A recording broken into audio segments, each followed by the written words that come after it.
Today on OC News, President-elect Trump visits with President Biden. The New York Times tech workers are ending their week-long strike. And ASI highlights student art on campus. All this and more on OC News. This just in tech news. The first responder on There's been a lot of collaborative efforts I over feel the blessed to be here in Fullerton. Brought to you by the Broadcast Journalism students at Cal State Fullerton. OC News starts right now. Welcome to The Late Show for this week's edition of OC News. I'm Michael McCahill. And I'm Ariana Hartman. OC News is brought to you by the Broadcast Journalism students at Cal State Fullerton. President-elect Donald Trump met with President Joe Biden at the White House today to discuss a peaceful transition of power. President-elect Trump and President Biden sat in the Oval Office. Biden welcomed Trump, stating, quote, "I'm looking forward to having, like we said, a smooth transition," end quote. Trump responded with, quote, "Politics is tough. It's a nice world today. A transition so smooth that it will be as smooth as it can get," end quote. 4 years ago, President-elect Trump did not offer similar transition of power, having written a 2-page letter that was slipped into a drawer of the Resolute desk before leaving the White House. The Republicans and Democrats have been jockeying for control of the House of Representatives, but the race for majority control came to an end today. The Republicans have taken control of the House of Representatives today, earning the majority leading with 218 seats. The Republicans flipped 6 seats while the Democrats were only able to flip 1 seat. With the Republicans maintaining control of the House, Speaker Mike Johnson will continue to hold speakership. Now that Republicans have taken control of both chambers of Congress, President-elect Trump can have more confidence that his cabinet picks will be confirmed. As the GOP looks to take full control of the House of Representatives, some races here in Orange County have not been called yet. Earlier today, Republican Scott Baugh conceded to Democrat Dave Min for District 47's House seat. Katie Porter was the previous seat holder but foregoed re-election to run for U.S. Senate instead, losing the primary election against Adam Schiff, who went on to win the Senate seat. District 45 seat is still too close to call. Incumbent Michelle Steele is currently in the lead by less than 3,000 votes against Democratic challenger Derek Tran. Only 90% of the votes are counted, which means we may not know the results for another few days. In Fullerton, the election of City Council has 4 candidates, but it is coming down to just 2 for District 4 in a very tight race. The Fullerton City Council election is making every vote count, with Jamie Valencia in the lead by just 4 votes. City of Fullerton City Council District 4 has 4 candidates, with Scott Markowitz, Linda Whitaker, Vivian Kitty Jamarillo, and Jamie Valencia on the ballot, with the race remaining tight in polling. City Commissioner and registered nurse Jamie Valencia has been endorsed by the Fullerton Police Officers Association and recently the California Nurse Association. Opponent Kitty Jamarillo, on the other hand, has been endorsed by the Teamster Union, Local 42, and has been endorsed by Democratic lawmakers including Congressman Lou Correa and endorsement from State Senator Josh Newman. Fullerton has nearly 127,000 ballots left to count. After the break, we have updates on Disneyland's Magic Key as the park ends the sale of their popular pass. And in the East Coast, the New York Times Tech Guild ends their strike. Don't go anywhere.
How prepared is your family if a wildfire shows up at your doorstep, or a flood, or an earthquake? You can't just turn away a natural disaster. That's why it's important to go to ready.gov/plan now.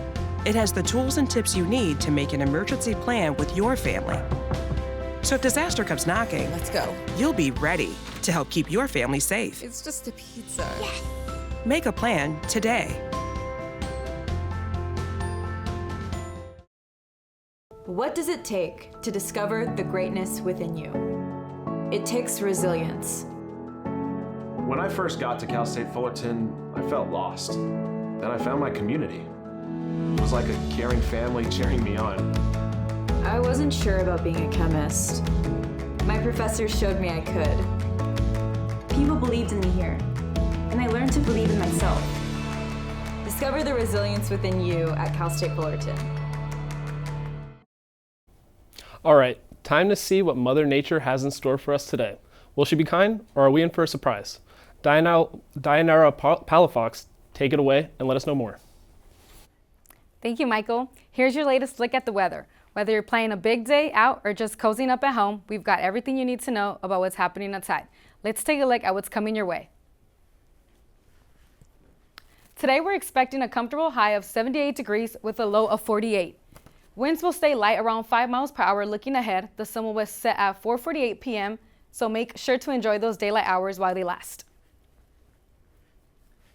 Thursday temperatures will cool slightly with a high of 73 and a low of 53. Friday, it's shaping up to be a bit cooler with a high of 65 and a low of 44. We may see more cloud cover, so it'll be a good day to keep a jacket handy. Saturday, the weekend brings similar weather with a high around 66 and a low of 43. Sunday, wrapping up the week, will have a high of 69 and a low of 44. On Monday, we're expecting a high of 67 and a low of 44. That's your 5-day week forecast. Stay tuned for more updates and enjoy the week ahead. Back to you guys at the desk. Disney fans in Southern California are upset after Magic Key Pass sales are halted. After less than a week of selling the passes, they were on sale November 6th. All 4 tiers of the annual pass, the Inspire Key, the Believe Key, the Enchant Key, and the Imagine Key, are only available for renewal. Pass holders were allowed to get a discount on food and merchandise, as well as the Lightning Lane Multi-Pass Plus, the program that replaced the line-skipping Fast Pass service. Disney has not yet announced when sales will continue. Over 600 tech workers at the New York Times ended their week-long strike Monday without reaching a contract deal. The Times Tech Guild, which represents software developers, data analysts, and designers, began their strike on November 4th. Original contract negotiations included pay increases and pay equity. While the workers only were on strike for a week, a spokeswoman for the Times said, quote, "We look forward to continuing to work with Tech Guild to reach fair contract that takes into account that they are already among the highest paid individual contributors in the company," end quote.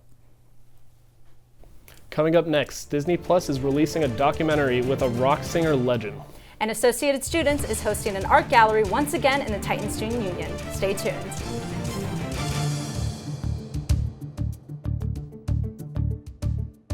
We're all just trying to keep things running for those who rely on us. That's why we don't have time to be sick with the flu. We don't have time for delays. Ready! We don't have time for spills. Next. We don't have time for setbacks. Let's be real. Getting the flu shot Helps you fight the flu. Get a flu shot for yourself and those around you too.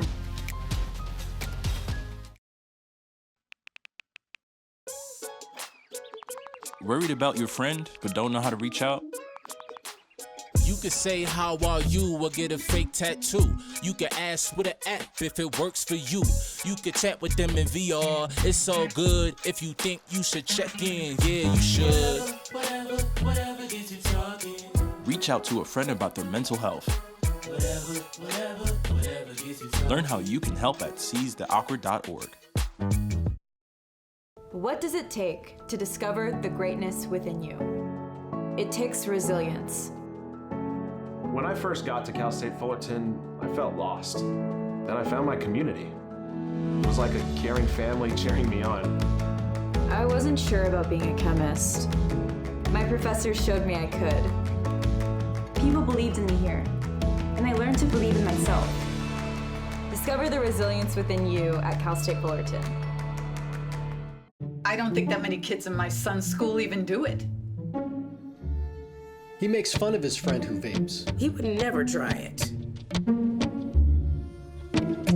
She's into soccer. She's on the honor roll. She's just not the type. No way. No way. No way. No way, my kid would never vape. Get your head out of the cloud. Today, nearly 8,000 kids will start vaping. Maybe even yours. Learn about the dangers at talkaboutvaping.org. Now let's go to the world of entertainment where Juliana has the latest news. Thanks, Ariana. The Songwriters Hall of Fame is getting ready to induct 6 new members next year. Performing songwriter nominees include Eminem, Alanis Morissette, Bryan Adams, Sheryl Crow, Janet Jackson, and more. Some of the non-performing songwriter nominees include Mike Chapman, Sonny Curtis, and Tom Douglas. The 6 winners will be honored next year during the Hall of Fame's induction and awards gala in New York City. Exciting news for Elton John fans this week. His new documentary, Elton John, Never Too Late, is hitting theaters soon. The documentary showcases unbefore-seen footage taken over the superstar's 50-year career. It focuses on his rise to stardom and the lead-up to his final concert back in 2022 at Dodger Stadium. The film premieres this Friday in select theaters and begins streaming on Disney Plus December 13th. Speaking of Disney Plus, new content is rolling out. Marvel fans are buzzing over yesterday's release of the latest hit movie, Deadpool and Wolverine. A few other releases to look out for is Out of My Mind, coming November 22nd, which is based off the New York Times best-selling novel with the same name. And a new addition to the popular horror franchise Goosebumps is coming next year.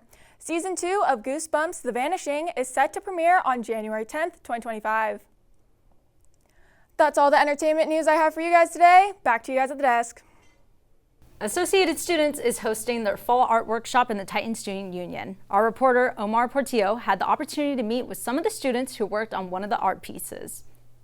That's right, guys. I'm currently standing in front of the TSU, where among the many amenities that it provides, there's also an art show that is being hosted by ASI, where students are able to come visit the remainder of the month. From the 1st to the 29th of November, everyone is free to visit the show and support fellow students in the TSU Center and Atrium galleries. Student artists submitted their work free of charge, and artist Camila Torres Padilla talked about what it meant to see her work be shown. A lot of the art shows, if you submit to an art show outside of, I guess, this one, usually you have to pay a fee in order to be considered. So the fact this was free and almost like everyone got inside, I was like super happy about it. At this show, visitors will see a range of different pieces consisting of various artistic styles. These styles allow artists to express themselves in a way that can be enjoyed throughout the entire process. I guess what I enjoy most about it is the creative process of doing a rough idea, like a sketch, and then transforming it into a fully finished piece. Now, this art gallery is only going on for the next 2 weeks, but if you're unable to make it, do not fret. There's another art gallery going on a few steps away of the TSU in the Begovich Art Gallery and Building G of the Visual Arts Center that students are free to enter. My name is Omar Portillo, reporting for OC News. Back to you guys in the studio. CSUF is going greener. If you've been walking around campus, you may have noticed more recycling cans. Noah Segovia has the story.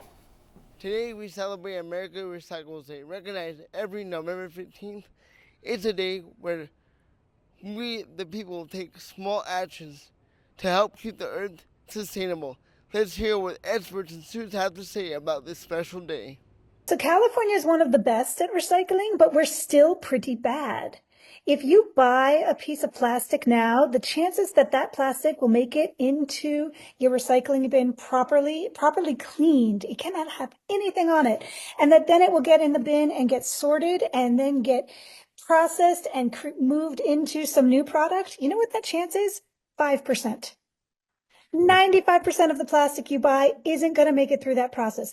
Well, usually we have to contribute more to see the trash cans, to see what we put in it, because sometimes we just throw it to a trash can, we don't see it oh, this is plastic or this is recycled, we just threw it. So I think people have to be a knowledge of what they're doing. So many technological advancements that are happening nowadays, especially in medicine and stuff like that. I think if we're able to continue down that road with different products like that, I'm sure we could come up with machine that'll be able to help us. So Titans, don't forget to reduce, reuse, recycle. Reporting for OC News, I'm Noah Segovia. Well, that was super informative and is honestly reminding me that I should start recycling more. Cal State Fullerton, make sure you reduce, reuse, and recycle. That is all for our 515 OC News Show. Thank you so much for tuning in. I'm Ariana Hartman. And I'm Michael McCahill. Make sure to follow us on social media at OC News CSUF and Titan TV CSUF. We'll see you all next week.